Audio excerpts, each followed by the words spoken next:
Vijayawada university మంచి భవిష్యత్తు కోసం తెలుగు విద్యార్థులు ఇష్టపడే యూనివర్సిటీ. కాల్ 9059052378 9059052379.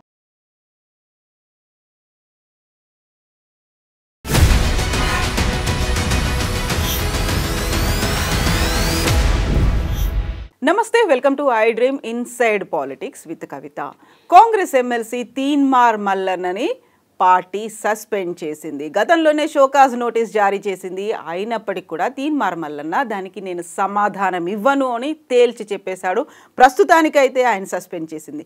తీన్మార్ మల్లన్న అంత తీవ్రంగా మాట్లాడడం వెనక ఎవరున్నారు, నెక్స్ట్ స్టెప్ ఏముండబోతోంది? ముందు నుంచి ఊహిస్తున్నట్టుగా బీసీ పార్టీ పెట్టబోతున్నారా? మనతో పాటుగా ఉన్నారు కాంగ్రెస్ ఫైర్ బ్రాండ్ మాజీ మంత్రి పుష్పలీల గారు. పుష్పలీల గారు నమస్కారం. నమస్తే తల్లి, చాలా రోజులైంది మీతో మాట్లాడి. సో బోల్డ్ అన్ని ఇష్యూస్ పార్టీలో జరుగుతున్నాయి, ప్రభుత్వంలో జరుగుతున్నాయి. సో ఫస్ట్ మనం పార్టీ గురించి మాట్లాడుకుంటే, తీన్మార్ మల్లన్న చేసినటువంటి వ్యాఖ్యలు బీసీ కుల గణనకి సంబంధించి ఆయన మాట్లాడాడు. పాయింట్స్ బాగున్నాయా? తీవ్రత ఎలా ఉంది? దూషణలు ఎలా ఉన్నాయి? మీరేమనుకుంటున్నారు? ఇప్పుడు ఒకటి వితిన్ ద పార్టీలో ఉండి పార్టీకి అగెనిస్ట్గా మాట్లాడకూడదు.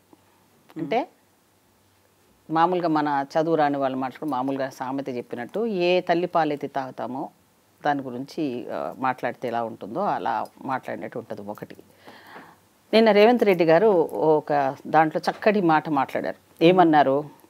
మంచిని ఏమో పబ్లిక్లో చెప్పండి, పార్టీ మంచిని, చెడు వచ్చి మా చెవులలో చెప్పండి అన్నాడు. వీళ్ళు రివర్స్ చెప్తున్నారని నిన్న ఆయన చక్కటి మాట చెప్పాడు. నిజమే, అది ప్రతి వాళ్ళకు కొన్ని నచ్చుతాయి, కొన్ని నచ్చకపోవచ్చు. ఏ నినాదంతో అయితే లాభ అపేక్షనో స్వార్థ చింతనో లేకుండానే ఏ మనిషి కూడా ఈ రాజకీయాలలో మనుగడ సాగించటం లేదు. కులాల్ని బేస్ చేసుకొని రాజకీయంగా వెళ్ళాలనుకున్న వాళ్ళు ఎవరు కూడా సక్సెస్ అవ్వరు అంత తొందరగా. జనాభా లెవెల్లో మనకు పాపులేషన్ మేము ఇంత ఉన్నాము, మా ఓట్లు ఎన్ని, మాకు సీట్లు అన్నీ కావాలి అనుకున్న నినాదం బాగుంది వినడానికి. కానీ అది ఎంతవరకు సాధ్యం?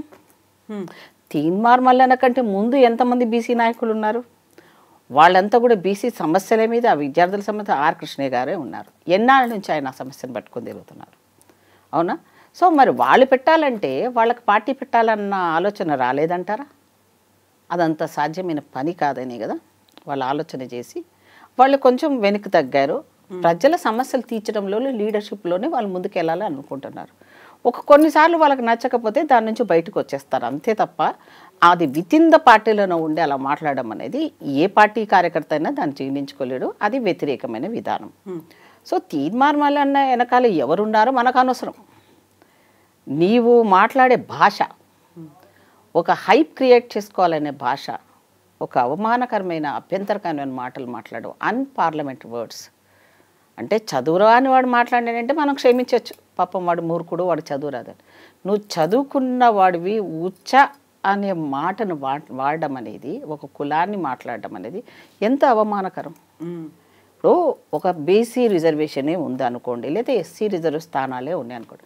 ఒక ఎస్సీలు వేస్తారా ఓట్లు? ఓసీలు వేస్తారు, రెడ్డిలు వేస్తారు, అప్పర్ కాస్టులు వేస్తారు, బీసీలు వేస్తారు. అందరు వేస్తేనే కదా గెలుపు అనేది సాధ్యము. ఓన్లీ ఎవరి ఓట్లు మేము వేసుకుంటామంటే ఇక ప్రత్యేక రాష్ట్రాలే కావాలి. బీసీ రాష్ట్రము, ఎస్సీ రాష్ట్రాలు, ఎస్టీ రాష్ట్రాలు, ఇక రాష్ట్రాల కాడికి పోయి బతకాలి. లేకపోతే అండమాన్ ఉన్నాడు కదా ఒక బాబా, ఆయన సపరేట్ ద్వీపం ఎన్నుకొని అక్కడ సొంత డాలర్ నిత్యానందలాగా బతకాలి. అంతేగాని ప్రజాస్వామ్య పద్ధతిలో నీ ఓటు హక్కును నువ్వు సరియైన వెళ్ళాలంటే నీ జనాలను నువ్వు మోటివేట్ చేయి. మీ తప్పును నువ్వేం మాట్లాడకు. మనకున్న హక్కు ఏంట్రా బాబు? మన చేతిలో వెపన్ ఉంది, ఆయుధం అదే మనకి. ఆ ఆయుధాన్ని మనం సక్రమంగా ఉపయోగించుకొని, మనలో అనైక్యత ఉంది, ఆ అనైక్యతను మనం రూపుమార్పాలంటే ఏం చేయాలి?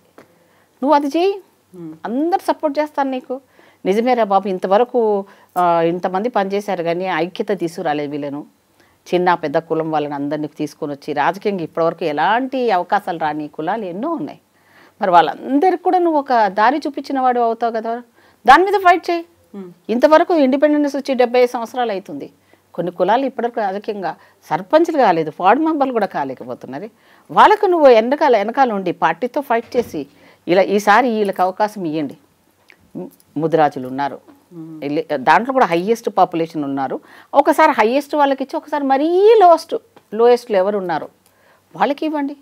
సో ఎవరికి అవకాశాలు అనేది నీ ఇంటెన్షన్ కరెక్ట్గా ఉంటే నువ్వు చేసే పని సక్రమార్గంలో వెళ్తుంది. కరెక్ట్ కాదంటారా అమ్మ తీన్మార్ మల్లన్న నాకైతే కరెక్ట్ అనిపించలేదు. నా వ్యక్తిగతంగా కాదు, పార్టీ పరంగా కూడా కాదు. ఎందుకంటే నీకు అంత శక్తి ఉన్నాడు అయితే నువ్వు ఎందుకు పార్టీలో ఎన్ని రోజులు ఎమ్మెల్సీ టికెట్ తీసుకొని ఎందుకు పోటీ చేసావు? ఎందుకు చేసావు? చేయకుండా ఉండాల్సింది కదా. నేను ఫ్లైట్లో విమానంలో తిరగగలను, తిరుగు, సంతోషమే కదా. మాకు ఒక బీసీ నాయకుడిగా ఉన్న ప్రధానమంత్రి వచ్చినప్పుడు అందరూ బీసీలు అని వేసాం. మోదీ గారు వచ్చినప్పుడు ఏ బీసీకి న్యాయం జరిగింది? ఒక ప్రధానమంత్రి లెవెల్లో హయ్యెస్ట్ పోస్ట్ ఉన్నానని ఆయన బీసీల గురించి కులగణన చేయలేదు ఇప్పటివరకు.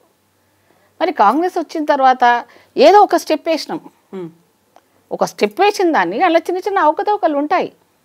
దాన్ని నువ్వు పార్టీ యాంగిల్ తీసుకొని వెళ్ళి విత్ ఇన్ ద పార్టీ లోపల ఇది కాదు అని చర్చించుకొని వాళ్ళకు నువ్వు న్యాయం చేసి వాళ్ళ రిప్రజెంటేషన్ తీసుకుపోయి ముఖ్యమంత్రి గారి దృష్టికి వెళ్ళడమో, ప్రభుత్వం దృష్టికి తీసుకెళ్ళడమో, లేకపోతే పార్టీ దృష్టికి తీసుకువెళ్ళడం వెళ్తే అప్పుడు నీకు ఎంత మంచి లీడర్షిప్ పెరుగుతుంది. ఈరోజు మన పదవి ఉంటుంది పోతుందమ్మా, కానీ ఒక చిరస్థాయిగా ఉండే లీడర్షిప్ నువ్వు పెంపొందించుకుంటే వాడు అవుతావు కదా. ఇప్పుడు నువ్వు మాట్లాడే మాటలు ఎలా ఉన్నాయంటే అసలు నేనైతే షాక్ అవుతున్నాను అలాంటి మాట్లాడి విని. నేను అసలు ఊహించలేదు తీన్మార్ వల్ల.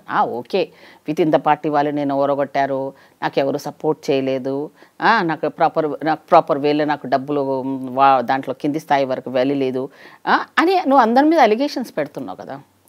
సో డబ్బున్నంత మాత్రాన రాజకీయంగా సక్సెస్ అవ్వడానికి లేదు. ఒకప్పుడమ్మా రాజకీయంలో అప్పుడు ఎలా ఉండేదంటే ఒక గ్రామానికి ఏం కావాలన్నప్పుడు మేమున్నప్పుడు మొత్తం గ్రామం అంతా కూర్చొని ఒక డిసిషన్ తీసుకొని ఈ ఊర్లో మనకు ఒక పాఠశాల లేదు, ఇక్కడ ఒక రోడ్డు లేదు, ఒక బస్సు లేదు, సో మాకు అది కావాలని మొత్తం గ్రామానికి సంబంధించిన ఒక సమస్యను ఉమ్మడి నిర్ణయాలతో అది ఎప్పటి నుంచి నెరవేరని ఏమన్నా ఉంటే దీర్ఘకాలికంగా ఉన్న వాటిని వాళ్ళు అడిగేవాళ్ళు. ఇప్పుడు అలా కాదు, ఇండివిజువల్గా ఇంట్లో నలుగురు ఉంటే నలుగురికి 4 రకాలుగా ఇవ్వాలి, 4 పెన్షన్లు ఇవ్వాలి. ఇండివిజువల్గా అయితే ఏ ప్రభుత్వం యొక్క బడ్జెట్ సరిపోతుంది, ఎవరిని నువ్వు సాటిస్ఫై చేయగలవు? సో ఇది ప్రజలది తప్పు, పార్టీలది తప్పు. నా పార్టీ ఏం లేదన్న, నా పార్టీ కూడా ఇండివిజువల్ బెనిఫిట్స్ ఇవ్వకూడదు. రాజశేఖర రెడ్డి గారు ఉన్నప్పుడు రైతులకు 10,000 రూపాయలు వేసాడంతే బ్యాంక్స్కి. అప్పుడు ఎంత పెద్ద పాపులారిటీ వచ్చింది ఆయనకి. ఈరోజు మనం 2 లక్షలు ఇస్తున్నాము అని అన్నా కూడా ఆ పాపులారిటీని తీసుకురాలేకపోతున్నాం. ఎప్పుడు విమర్శనాత్మకంగా చూసేవాళ్ళే ఎక్కువ ఉన్నాను తప్ప అసలు అలా అనౌన్స్ చేసిన వాళ్ళు ఎవరైనా ఉన్నారని మాట్లాడేవాళ్ళు ఎవరు లేరు పార్టీలో. లేకపోవడానికి కారణం ఏంటంటే ఒక పక్కన మనం కూలిపోయిన వ్యవస్థను పునర్నిర్మించడానికి ప్రయత్నం చేస్తున్న వ్యవస్థలో మీరందరూ సపోర్ట్ చేయాలి, కానీ తలా ఒకరు వచ్చి మన మీద రాళ్ళు వేస్తూ ఉంటే ఎక్కడి నుంచి లీడర్షిప్లు ఎదుగుతాయి చెప్పమ్మా? ఇప్పుడు తీన్మార్ మల్లన్న లేవనెత్తినటువంటి అంశాలు ఉన్నాయి. కులగణన తర్వాత వాళ్ళ నెంబర్ తగ్గిపోవడంతో పాటుగా వాళ్ళకి కేటాయించినటువంటి బడ్జెట్ని ఇతర కులాలకి ఇస్తున్నారు, అందులో అగ్రకులాలు కూడా ఉన్నాయి అనేది. సరే, ఎకనామికల్గా వీక్ ఉన్న వాళ్ళని లెక్క పెట్టుకుందాం. బీద గొప్ప, బీదవాడు బాపనోళ్ళ దాంట్లో ఉంటారు, బీదవాళ్ళు రెడ్డిల దాంట్లో ఉంటారు, డబ్బున్న వాళ్ళు ఈ బీసీలలో ఉన్నారు, ఎస్సీలలో ఉన్నారు, ఎవరైనా ఉన్నాం. నాకు ఉంది కదా అని వద్దనుకొని వాలంటీర్కి ఇచ్చేవాళ్ళు ఎంతమంది. సో ఇప్పుడు ఈ వ్యవస్థలో అలాంటి మా బడ్జెట్ను మేము ఓట్లు ఎక్కువ వేస్తున్నాము కాబట్టి మా బడ్జెట్ మాకు ఇంత ఇవ్వాలన్న ఫోర్సిబుల్గా నువ్వు మారాలి అంటే నువ్వు ముందు నీ చైతన్యం చేయి బాబు. ఒరే బాబు, మనం ఉన్నాము, మన డిమాండ్స్ ఏంటి, మన డిమాండ్స్ని మనము ప్రభుత్వాల దృష్టికి తీసుకుపోదాం. ఇది వేస్తేనే మా వాళ్ళు మీకు ఓటేస్తామని అప్పుడు పల్లెటూళ్ళలో ఒక నిర్ణయం ఎలా జరిగేదో ఇప్పుడు ఆ లెవెల్లో వాళ్ళనందరూ ఒక ఐక్యమత్యం తీసుకురావచ్చు కదా. ఇప్పుడు ఆయన సక్సెస్ అవుతాడా ఫెయిల్యూర్ అవుతాడనే తర్వాత విషయం. ఇప్పుడు కొండను ఢీకొట్టడం అనేది ఒక రాజకీయంగా వ్యవస్థలను ఒక జాతీయ పార్టీని ఢీకొట్టడం అనేది అంత ఈజీ అయిన పని కాదు. ఓ మాటల మరాఠీలాగా ఉన్న కేసీఆర్ ఏదో అంటారు చూడండి, కోట్లాది రూపాయలు తినేసి భిక్షం వేసినట్టు కొన్ని పథకాలు వేసినట్టు ఏదో అట్లయినా 2 సార్లు అధికారంలో రాగలిగాడు. మనం ఈరోజు ఒక ఎస్సీలు బీసీలు ఒక మాట అన్నామంటే అది చేయకపోతే ఇంకా చాలా వాళ్ళని ఏమనే ధైర్యం ఈ సమాజానికి లేదు, కానీ మనని అనే సమాజం ఉంది ఇప్పటికి కూడా. సో ఈ కుల వ్యవస్థ, ఈ కులగణన గురించి ఎప్పుడు జరిగినప్పుడు లోపాలను ఎత్తిపొడ్చడం కాదు. నేను ఎప్పుడూ అడుగుతా ఉంటాను, నేను చాలామందితో వాదిస్తాను కూడా. ప్రతి వాళ్ళ సమస్య చెప్తారు కానీ సొల్యూషన్ ఎవరు చెప్పరు. ఆ సొల్యూషన్ చెప్పడం, మీరు సమస్య నాకు బాధ అయిందంటే పరే నీకు చెప్పిన ఆలోచన నాతో డిస్కషన్ చేయి, ఇది అవుతుంది ఇది కాదు కదా. ఇప్పుడు ఇంట్లో పెద్దవాళ్ళు ఉంటారమ్మా, నాకు చదువుకోబుద్ధి అయితే లేదు అన్నాడు అనుకోండి, అరే నీకు ఇన్ని డబ్బులు ఇస్తున్నాను రా, నువ్వు చదువుకోనంటున్నావు మధ్యలో, తర్వాత చదువుకోకపోతే ఏం తిద్దాం అనుకుంటున్నావు అని వాడు తల్లిదండ్రుల ముందు ఓపెన్గా చెప్పగలిగితే వాడు చదవద్దంటున్నాడు, వాడికి టెక్నికల్గా ఏదైనా చేయాలని పెద్దవాళ్ళ నిర్ణయం ఉంటుంది. నువ్వు పెట్టించేదాన్ని పెట్టించుకుంటా ఎంజాయ్ చేసుకుంటా లాస్ట్కి వచ్చిన తర్వాత నాకు నచ్చంది నువ్వు చేసినావు అంటే ఎలా ఉంటుంది? ఇప్పుడున్న బీసీ వ్యవస్థలో కూడా ప్రతిఫలాలు ఇచ్చే వాళ్ళలో సంక్షేమ రాజ్యాన్ని శ్రేయస్సు దృష్ట్యా కాంగ్రెస్ పార్టీ ఇప్పటివరకు సంక్షేమం చూసింది, ఎప్పుడు గెలుపు ఓటముల గురించి చూడలే. త్యాగాలే చేసిండ్రు, వాళ్ళంతా కూడా సాక్రిఫైస్ చేసిండ్రు. ఈ రాజకీయ వ్యవస్థలో ఒక స్త్రీని ఎదగనివ్వని వ్యవస్థ, ఒక కులం ముందు పోవడం వ్యవస్థ, ఒక మతాన్ని ముందు పెట్టుకోవడం, ఎక్కడైనా సరే భారత స్త్రీ సాంప్రదాయం ఎక్కడైనా వాళ్ళని చేసుకున్నా ఆ స్త్రీకి ఆ భర్తది వస్తుంది, అవునా? ఆ జాతీయత వచ్చేస్తుంది ఆటోమేటిక్గా. మీరు సోనియా గాంధీ గారిని అసలు ఆ జాతీయతను యాక్సెప్ట్ చేయకుండానే ఆమె ప్రధానమంత్రిని కానియకుండా ఆ రోజున బీజేపీ వ్యవస్థ అసలు నవ్వొచ్చింది నాకు, నిజంగా తప్పు కదా అది. ఆమెకు పుట్టిన పిల్లల్ని కూడా ఇప్పటికి కూడా ఇబ్బందులే పెడుతున్నారు కదా యాక్సెప్టెన్స్ ఇవ్వకుండా. మరి వాళ్ళు ఈ భారతదేశంలో పుట్టిన పిల్లలే, వాళ్ళ వారసత్వం వాళ్ళ మూలాలన్నీ ఇక్కడే ఉన్నాయి కదా. సో ఇట్లాంటివన్నీ చిన్న చిన్నవన్నీ పెట్టి రాజకీయ లబ్ధి కోసం వెళ్ళే వాళ్ళనే జనాలు నమ్ముతున్నారు. సో నేనేమంటానంటే తీన్మార్ మల్లన్న ఏ లక్ష్యంతో చేస్తున్నాడో, ఏ ధైర్యంతో చేస్తున్నాడో నాకైతే తెలియదు. నేను ఒక సోదరిగా చెప్తున్నాను తీన్మార్ మల్లన్నని, అంత ఆషామాషి అయితే కాదు.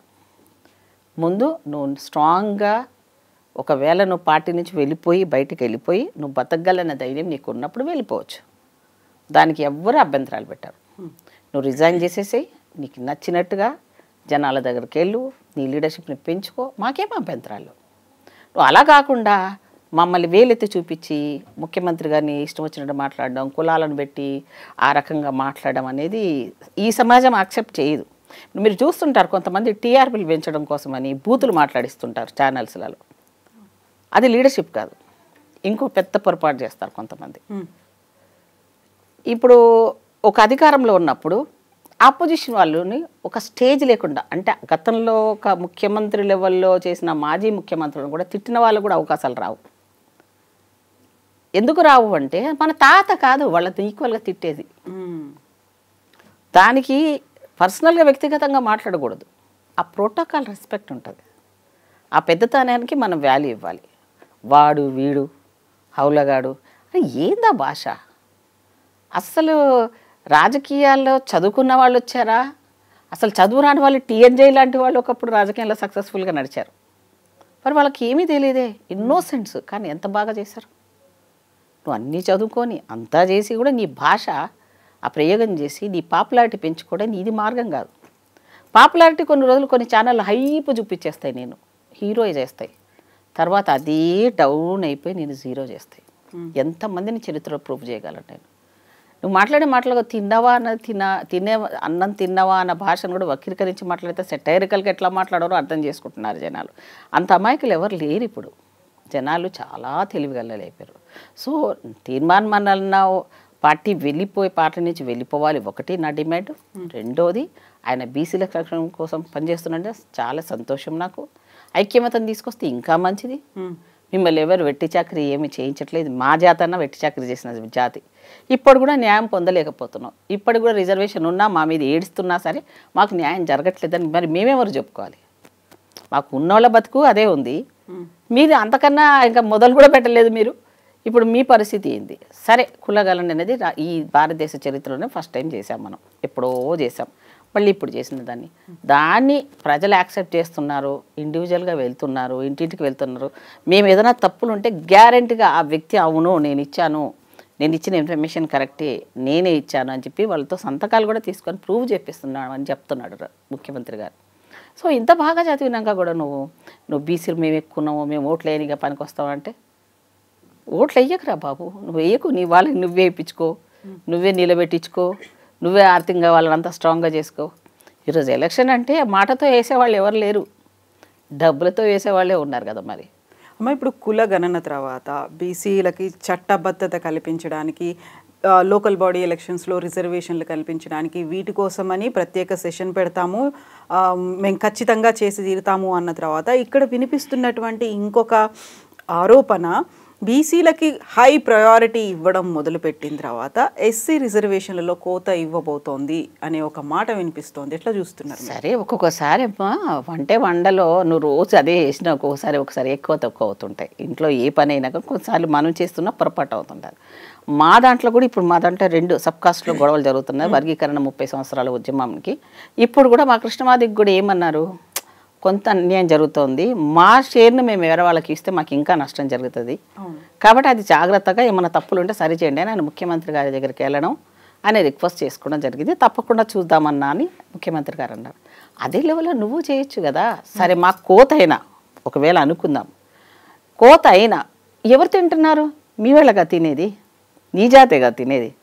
ఒక కులానికి ఎక్కువ, ఒక కులానికి తక్కువ. ఇప్పుడు సబ్ కాస్ట్లోనే అనుకుందాం. కాకుండా ఇప్పుడు మనం మాట్లాడుకోవచ్చు, కానీ ఇక్కడ ప్రాక్టికల్గా అక్కడ అవకాశాలు పోతున్నాయి, ఉద్యోగాలు పోతున్నాయి, ఉద్యోగాలు ఎక్కడున్నాయి తల్లి అసలు పోతున్నాయి, ఇవన్నీ అసలు రిజర్వేషన్ అన్న అంశం ఇప్పుడు ఉందంటారా? ఇంకా ఏదో సరే అప్పుడు కాంగ్రెస్ నడుస్తోంది, అప్పుడు ఏదో అనుకున్నాం ఎస్సీలకు రిజర్వేషన్ నడుస్తుందమ్మా, ఫ్యూచర్లో ఉంటుందని. ఒకవేళ రిజర్వేషన్ ఉన్నా మొత్తం గవర్నమెంట్ ఉద్యోగాలు ఎక్కడున్నాయి చెప్పండి మీరు? ఆ గవర్నమెంట్ ఉద్యోగాలే లేనప్పుడు ప్రైవేట్ ఉద్యోగాలను నీకు రిజర్వేషన్ పెట్టుకోవాల్సిన దాన్ని ఎవరు స్ట్రాంగ్గా పెట్టగలరు? దానికి అష్యూరెన్స్ ఎవరు ఇవ్వగలరు చెప్పమ్మా? ఇప్పుడు రిజర్వేషన్ కావాలి, మా సీట్లు మాకు కావాలంటే నీ సీట్లు నువ్వే చూసుకో, నీ జనాలను ఒప్పించుకొని వేయించుకోగలిగితే వేయించుకో. నీ మొత్తం రిజర్వేషన్ ప్రకారంగా ఏ పాపులేషన్, ఇప్పుడు ఎస్సీ రిజర్వేషన్ ప్రాంతాలను సెలెక్ట్ చేస్తాం, పాపులేషన్ బట్టి రిజర్వ్ స్థానాలుగా డిక్లేర్ చేస్తాం కదా.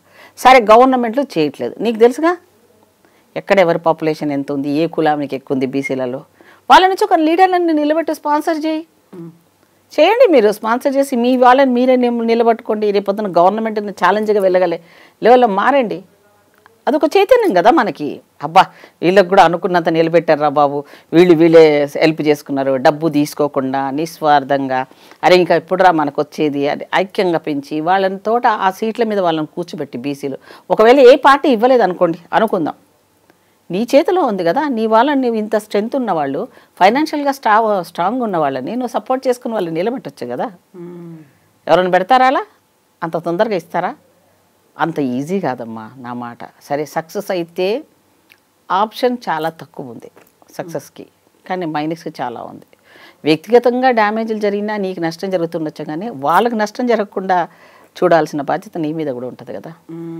ఇక్కడే ఇంకొక అంశం కూడా వెలుగులోకి వస్తోంది. ఇప్పుడు తీన్మార్ మల్లన్న కులగణనకి సంబంధించి అందులో అవకతవకలు జరిగాయి, నెంబర్ ఎందుకు తక్కువ వచ్చింది, ఇన్ని మాట్లాడిన తర్వాత ఒక వాయిస్ బలంగా వినిపించిన తర్వాత సడన్గా టీపీసీసీ చీఫ్ ఈసారి బరాబర్ బీసీఏ సీఎం అవుతాడు, కాంగ్రెస్ పార్టీ చేసి తీరుతుంది అని ఈ మాట రావడం తీన్మార్ మల్లన్న డిమాండ్ తర్వాత వచ్చిందంటే అది ఆయన సక్సెస్ అనేది వినిపిస్తోంది. అంత లేదమ్మా, వీళ్ళు అప్పుడప్పుడే ఎస్టాబ్లిష్ అయిపోయి వీళ్ళు డిమాండ్ పెడితే ఇక్కడ భయపడే వాళ్ళు ఎవరు లేరు. అంత సీన్ ఎవ్వరు అనుకోవడానికి లేదు. కృష్ణమాదిగ 30 ఏళ్ళను చేస్తేనే ఎవరు మనం లెక్క పెట్టలేదు. అంత భయపెట్టించే వ్యవస్థలో ఉన్న ఉద్యమాలు, తిండి లేక ఉద్యమాలు చేసి అరెస్టులు అయితే కూడా ఆ ఉద్యమానికి ఇంతవరకు కూడా సరి అయిన ప్రాముఖ్యత రాలేదు.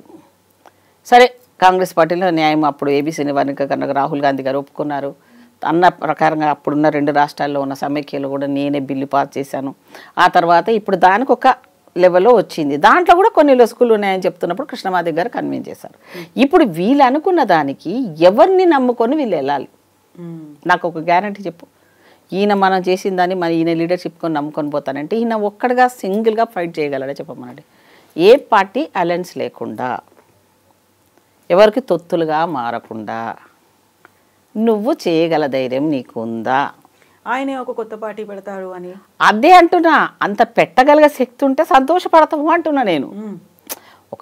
మనం ఎప్పుడు కూడా మనకున్న ప్రజాస్వామ్యంలో ఒక బ్యూటీ ఏంటిదంటే ఎన్ని పార్టీలైనా పుట్టొచ్చు, దానికి కంట్రోలింగ్ లేదు. అమెరికాలో అలాగా 2 పార్టీలు ఉండాలో, లేదా చైనా లాగా ఒక పార్టీ ఉండాలని ఉన్నా కూడా ఎక్కువ పార్టీలు వస్తే ఏదానికి ఒక దాని కింద వెళ్ళిపోవాల్సిందే వాళ్ళు. అట్లాంటి సిస్టమ్ లేదు మనకి. కాబట్టి దాన్ని ఎన్నైనా రోజుకో పార్టీ పెట్టుకో, నేను ఎవడొద్దన్నాడు. కానీ నువ్వు అమ్ముడు పోయే లెవెల్లో అమ్ముడు పోకుండా నేను నమ్ముకున్న వాళ్ళని నువ్వు అన్యాయం చేయకుండా ఉన్నన్ని రోజులు నువ్వు సక్సెస్ఫుల్లే. నువ్వు 100 మార్కులు తెచ్చుకోని అవసరం లేదు, 35 మార్క్స్ తెచ్చుకున్నా జనాల్లో నీకు ఇది ఉంటుంది. కాంశీరామ్ గారి సిద్ధాంతం ఏంటంటే ఫస్ట్ పోటీ చేయి, తర్వాత ఓడిపో అన్నాడు, 3వ సారి పోటీ చేయమన్నాడు. ఫస్ట్ గెలవమని ఎప్పుడు చెప్పలేదు ఆయన. ఎప్పుడైతే పోటీలో మనం వెళ్తామో లొసుగులు తెలుస్తాయి, కష్టాలు తెలుస్తాయి. ఒకవేళ ఓడిపోతామని తెలిసిన కంటెస్ట్ చేసావనుకో, ఓడిపోయిన అనుభవంతో గెలవాలి ఎలా అన్నదానికి మైండ్ మెచ్యూర్ వస్తుంది. ఎప్పుడైనా సక్సెస్ అయిన వాళ్ళు ఒకసారి సడన్గా కింద పడితే జీరో అయిపోతారు వాళ్ళు. అదే పాస్ అయ్యి ఫెయిల్ అయ్యి డక్కా ముక్కలు తిన్న వాళ్ళు టాప్ లెవెల్కి వెళ్ళిపోతారు. ఎందుకంటే వాళ్ళకి ఆ సమర్థత ఉంటుంది, ఆ ఈక్వల్గా తీసుకునే మెంటాలిటీ ఉంటుంది. సో ఎప్పుడే కానీ ఓటమి ఉండాలి. ఓటమి ఉంటేనే మన తప్పులు మనకు తెలుస్తుంటాయి. మనం ఎలా నెగులుతున్నామో అవతల వాళ్ళు మరి విమర్శన చేస్తుంటాడు, సద్వినియోగం చేసుకోవాలి ఆ విమర్శల్ని కూడా. అంతేగాని వాటిని విని నాకు నేను చేయట్లేదు అని అంటే నేను ఎవడు నమ్మడుగా. సో ఈ ప్రజాస్వామ్యాన్ని ఇప్పటికే కూలిపోయింది, ఈ 10 ఏళ్లలో పోయింది. మోదీ వల్లే ఇంకా నాశనం అయిపోయింది దేశము. ఇప్పుడున్న మన గ్రాఫ్, నిన్న ఎవరేం మాట్లాడినా నేనైతే రేణుకా చౌదరి గారు, నేను ముందు నుంచి ఆమెకు అభిమానిని. ఎందుకు అంటే ఉన్న మాట ముఖం మీదే మాట్లాడేస్తుంది నాలాగే సూటిగా. అనుకోకుండా మా ఇద్దరు మైండ్, మీరు ఇండివిజువల్గా ఏ క్వశ్చన్ ఆన్సర్ సేమ్ వస్తాయి మా ఇద్దరికి. అలా నేను ఆమె ఫాలో చేసినా కూడా అంటే మైండ్ సెట్లు ఒక్కోసారి మ్యాచ్ అవుతాయి అంటారు కదా. నిన్న అందరూ ఇక్కడ రాష్ట్రంలో చాలా బాగున్నాయి, అంత బాగా చేస్తున్నప్పటికీ ఆవిడ చాలా బాగా మాట్లాడేది. మనం ఎక్కడికి వెళ్ళిపోతున్నాం? ముందు మన గ్లోబల్తో ఫైట్ చేయాలి. ప్రపంచం ఎక్కడో పోతుంది. ఈరోజు మన రూపాయి రేటు కింద పడిపోతుంది. దాన్ని పట్టించుకున్న అవసరం లేదా మనకి? ఈరోజు బీజేపీ ఇంత మాట్లాడుతూ ఉంది. మనం హయ్యెస్ట్ మనం పే చేస్తున్నాం, ట్యాక్స్ పే చేస్తున్నాము. ఇప్పటివరకు బీజేపీ ప్రభుత్వం వచ్చి 3 సార్లు వస్తుంది.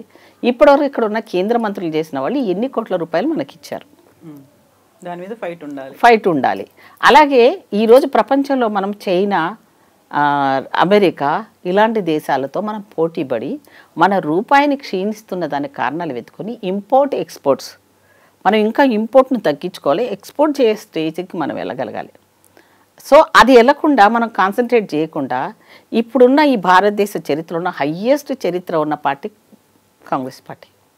ఈరోజు దాన్ని కాపాడుకొని మళ్ళీ 100 సంవత్సరాల చరిత్ర తీసుకురావాలంటే మా కాంగ్రెస్ పార్టీలోని ఎంతోమంది స్వాతంత్రం తెచ్చినప్పుడు త్యాగాలు చేసిన వాళ్ళందరినీ ముందు తీసుకెళ్ళాలి, ముందు తరాలకు అందించాలంటే ఈ మత పిచ్చి వాళ్ళని, ఈ కుల పిచ్చి వాళ్ళని వీళ్ళందరినీ పక్కన పెట్టి నిజమైన ఈ దేశానికి అసెట్ యూత్ వారిని ఒక స్కిల్ ఓరియంటెడ్గా దేశానికి పనికొచ్చే యోధులుగా ఈరోజు ప్రపంచ దేశాలను మన వైపు చూస్తుంటే మనం ఈ కులాల ఈ రొచ్చులో ఉండడం అనేది ఎంతవరకు కరెక్ట్? ఇప్పుడు తీన్మార్ మల్లన్న అంత స్ట్రాంగ్గా మాట్లాడడం, కౌంటర్లు వేయడం, అంత అగ్రెసివ్నెస్ వెనకాల దీంతో పాటుగా ఆయన సరికొత్త పార్టీ పెడుతున్నాడు అనేటువంటి ఊహాగానం, దీని వెనకాల బీజేపీ ఉంది అని వినిపిస్తుంది. బీజేపీ ఆయన వాడు. ఇప్పుడు బీజేపీ యొక్క లక్ష్యం నేను చెప్తాను చూడమ్మా. బీజేపీ కులం ఎక్కడ అవసరంతో కులాన్ని లేపుతున్నారు వాళ్ళు, మతం ఎక్కడ కావాలో మతాన్ని లేపుతున్నారు. ఆర్ఎస్ఎస్ అనేది ఇంటర్నల్గా పనిచేస్తుంది ప్రతి నియోజకవర్గంలో, ప్రతి మండల్లో, ప్రతి వ్యక్తి నీ మధ్య ఉంటాడు. నీ ఇన్ఫర్మేషన్ అంటే నీ ఊర్లో ఎన్ని ఓట్లు ఉన్నాయి, అన్ని ఎంతమంది కులాలు ఉన్నారు, వాళ్ళు పక్కా అనమాట. 365 రోజులు ఆ ఫీల్డ్లో వర్క్ చేసేవాళ్ళు కార్యకర్తలు రెడీ అయిపోయారు ఇప్పుడు. సో ఒకప్పుడు కమ్యూనిస్ట్ వాళ్ళు చేసేవాళ్ళు అలా ఒక రొట్టె కట్టుకొని వాళ్ళు బయటికి వెళ్ళి ఉద్యమాలు చేసి, ఈరోజు చాలా ఉద్యమాలు వాళ్ళే నాంది అసలు నిజంగా చెప్పాలంటే, కొన్ని రైట్స్కి వాళ్ళే నాంది. కానీ ఈరోజు రాజకీయ వ్యవస్థలు వాళ్ళు ఓడిపోతున్నారు. ఓకే, ఇప్పుడు ఈ ధోరణిలో బీజేపీ లక్ష్యాన్ని టార్గెట్ ఏం చేసుకుందంటే రేపొద్దున జమిలీ ఎలక్షన్స్ అనౌన్స్ చేస్తూ ఉంటుంది. అప్పుడు పరిస్థితి ఏంది మనకి? నీ చేతిలో ఏమీ లేదు. వాళ్ళు ఏం చెప్తే సిస్టాన్ని మొత్తం వాళ్ళు ఇప్పటికే ఆక్యుపై చేసేసారు. న్యాయ వ్యవస్థ, ఈవీఎంలు అవి నచ్చట్లేదు మాకు మానేసేయండి అని చెప్పి కూడా చేస్తుంటే, బ్యాలెట్ కావాలని చెప్తున్నా కూడా దాన్ని అసలు మొత్తానికి క్లోజ్ చేసి పడేశారు. ఇప్పుడు పాత సిస్టంలో రావాలంటే ప్రపంచంలో ఉన్న అమెరికా లాంటి దేశాల్లో దాన్ని వాడనప్పుడు ఈ ఇండియా లాంటి దేశంలో వాడుతున్నారు అంటే దీని వెనకాల మతలబు ఉంది కదా. సో మోదీ యొక్క బుద్ధి ఏంటంటే యావత్ భారతదేశాన్ని మతాలు, కులాలు, బాబాలు, లేకపోతే సాధు సంతులని, మొన్న చూశారు కదా కుంభమేళ, వాళ్ళ పార్టీ వాళ్ళే విమర్శించిన వాళ్ళు ఉన్నారు. ఎంత కంపెనీలు అయిపోయి ఎంతమంది చచ్చిపోయారంట, అసలు మనకు లిస్ట్ బయటికే రాలేదు. ఎన్నో రకాల ఆడవాళ్ళను వీడియోలు తీశారంట నగ్నంగా. ఇవన్నీ చేస్తుంటే కంట్రోల్ చేయలేని వ్యవస్థలో ఒక ప్రాజెక్ట్ ఏం చేశారంటే వీళ్ళంతా హిందువులంతా పిచ్చోళ్ళు, వీళ్ళకి బుర్రలు పని చేయదు, మేము ఏం చెప్తే అది చేస్తామని చెప్పి ఆ మధ్యలో అయోధ్య రాముడు రాముడు అన్నాడు. ఇప్పుడు కుంభమేళాను ఓన్ చేసుకుందాం అనుకుంటున్నారు. అయోధ్యలో రాముని పెట్టినా మోదీ గారి పర్సంటేజ్ ఏమైందో తెలిసినాం, చావు తప్పి కన్నులట్టు పోయి బతికాడు. మరి ఇప్పుడు ఈ కుంభమేళాను కూడా రేపు ఎలక్షన్స్లో వాడుకుందామని చూస్తున్నాడు. సో ఏది చేసినా రాష్ట్రం కాదు ఈ దేశాన్ని నాశనం చేసి మొత్తానికి కాంట్రాక్టర్లకు ఏదైతే క్యాపిటలిస్టులు ఉన్నారో వాళ్ళ కోసం ఈయన మొత్తం దేశాన్ని అమ్మేద్దామని చూస్తున్నాడు. ఇప్పుడు తీన్మార్ మల్లన్న నెక్స్ట్ ఏం చేస్తాడు, ఆయన భవిష్యత్తు ఎట్లుంటుందని మీరు అనుకుంటున్నారు కాంగ్రెస్ పార్టీ నుంచి బయటకు వచ్చేసాక? మీరన్నట్టుగా వెనకాల ఎవరో శక్తి ఉందన్న దాంట్లో నేను ఏకీభవిస్తున్నా. అది మేబీ 99% నేనైతే ఒక నా ఊహ, అది పార్టీ ఊహ కాదు, నా లెవెల్ వచ్చిన నాకు దానికి బీజేపీ ఉంటుంది 100%. ఎట్లాగైతే ఏముంది, కాంగ్రెస్ని నేలమట్టం చేయాలి, కాంగ్రెస్ అనేది ఉండకూడదు, దాంట్లో ఎవరు వస్తారో వాళ్ళని లేపడం, వాళ్ళకి ఫండింగ్ చేయడం.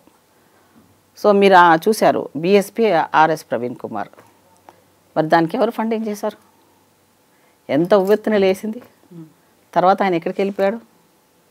అంటే ఈ మైండ్ గేమ్తో ఉన్న కేసీఆర్ పంపించిన మనిషి అని నేను ముందు నుంచి చెప్తున్నా, ఎవరు పట్టించుకోలేదు. లాస్ట్కి అదే ప్రూవ్ అయిందా? ఇప్పుడు కృష్ణమాదిగా ఎప్పుడైతే బీజేపీకి ఓట్లేండి అని మా దళితులని మా సమాజాన్ని చెప్పిండో, వాళ్ళు రేపొద్దున ఏం చేశాడు? 1.5 year అయిపోయింది, ఆయన కమిటీ చేసిన రిజల్ట్ ఏమైనా వచ్చిందా? రాలేదు కదా. అంటే ఏంటి, వీళ్ళంతా కూడా ఇంటర్నల్గా ఒక మనుషులని ఎవరైతే జనాలు మొబిలైజేషన్ చేసే శక్తి ఉన్న వాళ్ళని, లేదా కొత్తగా ఏ ఊళ్ళలో ఆ ప్రాబ్లం, ఇప్పుడు గుళ్ళల ప్రాబ్లమ్స్ మొన్న చిలుకూరు బాలాజీ విషయంలో జరిగింది, అదేంటమ్మా అటాక్? రాముడు ఇష్వాకుల రాజ్యం అంట ఇది. మరి రాముడు అయితే అనుకుందాం, మరి కృష్ణుడు ఎవరు? రాముడి గురించి నువ్వు అంటున్నావు, ఇప్పుడు హరే రామ హరే కృష్ణ ఉన్నారు, రెండో ఆధ్యాత్మిక చింతనలో బొమ్మ అంటున్నారు మనని. మరి నేను ఒకరోజు మామూలుగా సిగ్నల్స్ దగ్గర హరే రామ హరే కృష్ణ వాళ్ళు వచ్చి బుక్ అమ్ముతూ ఉంటారు, అది వచ్చి బైనాపు ఇప్పట్లో అప్పట్లో అన్నాడు. నేను చదవను అన్నాను, నేను కొనను అన్నాను. అదెందుకు అన్నాను, నాకు కన్ఫ్యూజన్ ఉంది అన్న. రాముడు గొప్పనా కృష్ణుడు గొప్పనా నాకు కన్ఫ్యూజన్ ఉంది. ఇద్దరు కూర్చొని కొట్లాడుకొని ఎవరు గొప్ప మీరు తేల్చుకొని అప్పుడు జనాలకు రండి అన్న. రామాయణం ఒక సిద్ధాంతం చెప్తుంది, మహాభారతం ఒకటి చెప్తుంది. వీళ్ళిద్దరి మధ్యలో ఎవరి దుకాణాలు నాలుబెట్టుకుంటుంటే, ఇప్పుడు రాముడు చెప్పిన అయోధ్యలోనే బీజేపీ ఓడిపోయిందంటే, రేపొద్దున ఈ మా దేవుళ్లను, ఇతిహాసాలను, పురాలను టెంపుల్ మీద అటాకులు చేయించడము, వాళ్ళ యొక్క ఉనికి లేకుండా చేయడం అనేది, వాళ్ళు వచ్చి ఆయన మీద అటాక్ చేస్తే ఆయన పరిస్థితి ఏంది? అంటే ఏంటి, ఒక గుడి భద్రత లేదు, ఏ భద్రత లేని పరిస్థితుల్లో ఈరోజు భారతదేశ వ్యవస్థ భయపడుతూ బతకాల్సి వస్తుంది. ఎస్ అమ్మా, థ్యాంక్ యూ సో మచ్ అమ్మా, thank you. Right, thank you.